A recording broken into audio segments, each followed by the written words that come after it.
नमस्कार। प्रसंगों में आप सभी का स्वागत है।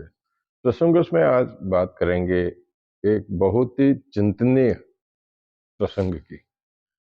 चिंतनीय प्रसंग बच्चों में, अभिभावकों में एक विपरीत सी स्थिति बनी हुई है, जिसको लेकर के उच्च शिक्षा के नाम पर, डॉक्टर बनने के नाम पर, इंजीनियर बनने के नाम पर कई युवा अपनी जिंदगी के उन क्षणों को देखने से पहले ही मृत्यु के ग्रास बनते जा रहे हैं। इसके बारे में बात करेंगे हम सचिन पायलट की। सचिन पायलट राजस्थान में अभी कांग्रेस में किसी पद पर नहीं है। उप मुख्यमंत्री और पीसीसी चीफ के इस्तीफा देने के बाद में या उनको हटाने के बाद में वो किसी बड़े पद पर नहीं रहे, लेकिन उनका जो जलवा है कार्यकर्ताओं के बीच में वो आज भी बरकरार है। वो आपको मैं बताऊंगा। बात करेंगे विधानसभा अध्यक्ष वासुदेव देवनानी की, जो बिहार में वहाँ एक सम्मेलन में भाग लेने गए थे, जहाँ लोकसभा अध्यक्ष ओम बिरला भी मौजूद थे, जहाँ अचानक उनका स्वास्थ्य खराब हो गया। लेकिन भजनलाल शर्मा ने बहुत चिंता व्यक्त करती है, उनके लिए चार्टर प्लान भेजा, जो यहाँ से डॉक्टर भी वहाँ भेजे। एक तरह से तो ठीक है, बात सही है कि होना भी चाहिए, क्योंकि राजस्थान के विधानसभा के अध्यक्ष हैं। दूसरी तरफ बात यह है कि क्या पटना में इस तरह के कोई डॉक्टर नहीं है? डॉक्टर्स तो पहले पटना में ही, जब उनको इंडियन इंस्टीट्यूट ऑफ कार्डियोलॉजी में ले गए तो बताया गया, उनका इलाज वहीं से प्रारंभिक तौर पर वहीं से इलाज चालू हुआ। लेकिन इस तरह की भावना एक मन में किसी प्रकार की एक कचोट तो पहुंचाती है। और अब देख लीजिए, राजस्थान में विपरीत मुख्यमंत्री अशोक गहलोत अभी अपना एक ऑपरेशन कराने बॉम्बे गए हुए हैं। तो क्या राजस्थान के अंदर कोई डॉक्टर्स नहीं है? यहाँ पर बड़ा ऑपरेशन नहीं था, सामान्य ऑपरेशन था। चिकित्सा मंत्री के पहले कोई पेशाब जैसी दिक्कत के अंदर उनका ऑपरेशन होना था, तो उन्होंने संतोखबा दुर्लजी में कराया कि एसएमएस में सुविधा नहीं है। ये सारे चिंतनीय विषय हैं। लेकिन शुरुआत करते हैं चिंतनीय विषय की।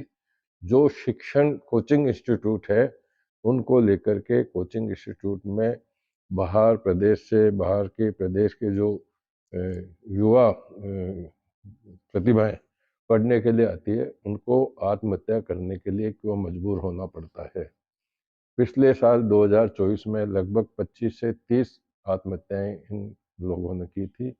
और अभी जनवरी की बात करते हैं तो 6 से 7 ऐसे कोचिंग स्टूडेंट्स ने आत्महत्या कर ली।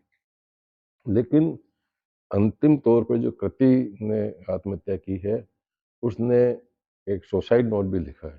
सुसाइड नोट में उसने लिखा है कि कोचिंग संस्थाओं को बंद कर देना चाहिए। कर देना चाहिए निश्चित रूप से। आज अभिभावक ये समझते हैं कि मेरा बेटा या मेरी बेटी डॉक्टर बने, इंजीनियर बने।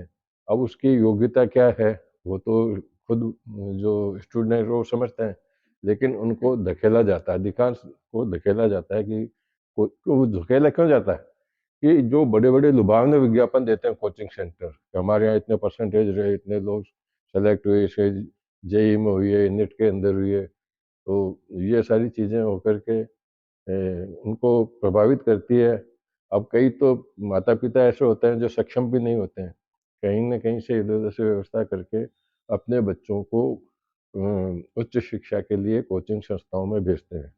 लेकिन बच्चा भी समझता है कि मेरे पापा, मेरी मम्मी के पास में पारिवारिक स्थिति क्या है, उन्होंने मुझे भेजा है। अब मैं उनके जो भावना है उनकी, उसके मुताबिक तो मैं सफल हो ही नहीं पा रही हूँ, तो ऐसी स्थिति में वो आत्महत्या करने को मजबूर हो जाती है। एक ग्लानि मन के अंदर होती है कुल मिलाकर के। अब कोचिंग संस्थाओं की बात देख लीजिए ना। कोटा के अंदर पहले कोचिंग संस्थाएं शुरू हुई। कोटा की कई संस्थाएं ऐसी हैं जिन्होंने बाहर दूसरे प्रदेशों में भी अपनी शाखाएं लगा दी, और वहाँ एक तरह का जाल इस तरह का बिछा दिया है, जिसके अंदर महंगे कीमत में खाने पीने के लिए उनको किस प्रकार का खाना मिलता है, हॉस्टल में सब समझते हैं। रहने के लिए छोटा सा कमरा मिलता है, उसमें वातावरण परिवार में कहाँ रहे, कैसे यहाँ आके कैसे रहे, ये सारी चीज़ें होती है। दूसरा, बच्चे में एक भावना भी हो जाती है कि उनके साथ में जो कोचिंग स्टूडेंट्स के अंदर जो दूसरे बच्चे पढ़ रहे हैं, धनाढ़ परिवार के हैं, वो तो आराम से सक्षम है हर तरह से वो। तो कुल मिलाकर के इसमें अभिभावकों को भी अपनी ज़िम्मेदारी समझनी चाहिए कि मेरा बच्चा या बच्ची क्या उसके योग्य है। मैं सारी कोचिंग संस्थाओं को दोषी नहीं कह सकता, उनके ऊपर आरोप भी नहीं लगाऊँगा। आप सीकर में चले जाइए, सीकर के अंदर ऐसे-ऐसे इंस्टीट्यूट हैं जो बच्चे क्रीम बन के निकलते हैं वहाँ पर, और वो भी इतनी बड़ी-वाली कोई उनको फ़ीस नहीं देनी पड़ती वहाँ पर।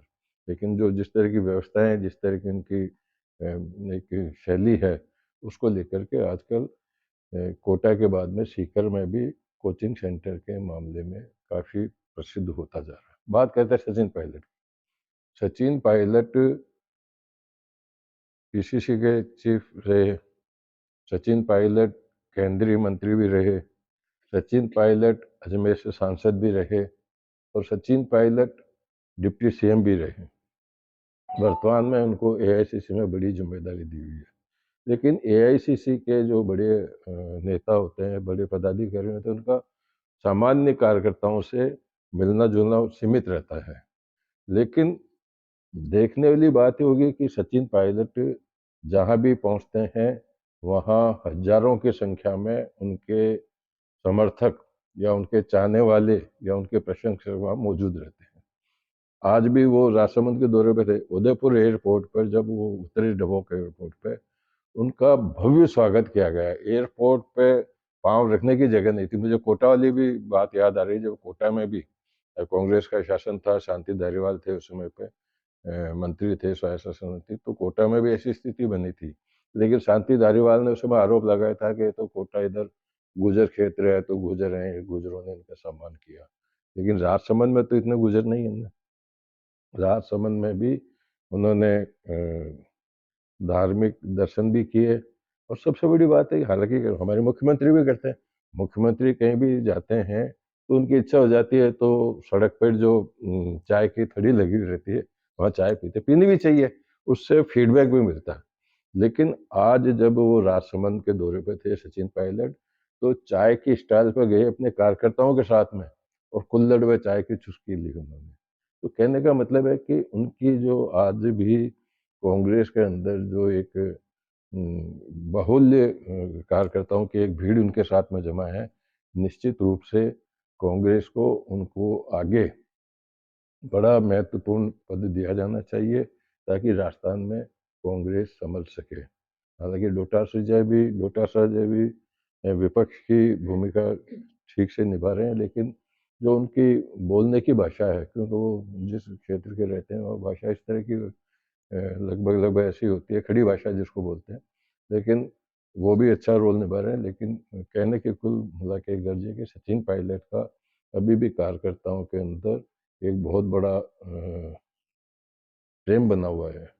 प्रेम दुनिया भर के कार्यकर्ता जहाँ भी पहुँचते हैं, पहुँचे, छोटा गाँव हो, बड़ा गाँव हो, जिला हो, इस तरह की बात होती है। बात करते हैं विधानसभा अध्यक्ष देवनानी जी की। देवनानी जी वयोवृद्ध भाजपा के नेता हैं, कई बार एमएलए भी रहे हैं, शिक्षा मंत्री भी रहे हैं, और शिक्षा जगत से भी जुड़े हुए रहे हैं, और कार्य करने के अंदर उनकी जो शैली है इस उम्र के अंदर काफ़ी प्रभावशाली है। वो हर कार्यकर्ताओं को अपने साथ में लेकर के उनकी भावना के अनुरूप, और जिस क्षेत्र से वो जीत के निकलते हैं, प्रतिनिधित्व करते हैं, वहाँ के अलावा भी सबके बीच में अक्सर रहने की उनकी चेष्टा रहती है। कल वो पटना गए थे, आज वहाँ विधानसभा के स्पीकर्स का एक सम्मेलन था, जहाँ अचानक आज उनकी तबीयत खराब हो गई।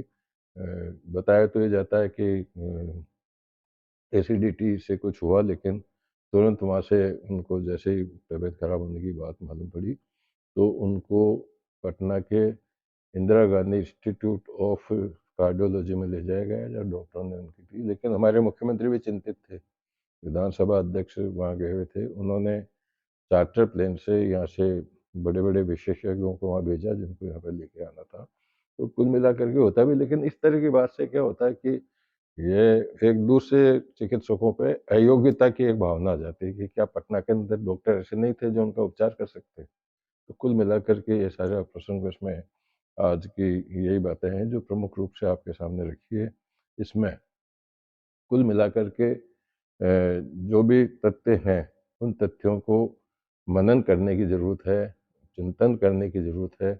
विशेष रूप से उन परिजनों से जिनके बच्चे पढ़ने के लिए कोचिंग सेंटर्स में भेजे जाते हैं, तो पहले वो अपने मन में देखें कि क्या उनके बच्चे उस लेवल की पढ़ाई करने के लिए योग्य हैं या नहीं। उनको धकेलें नहीं, उनको मजबूरी में नहीं डालें। तो कुल मिलाकर के यही बात थी। कल नए प्रसंग के साथ में कल नए प्रसंग के साथ मैं आपके सामने मौजूद होऊँगा। तब तक के लिए नमस्कार।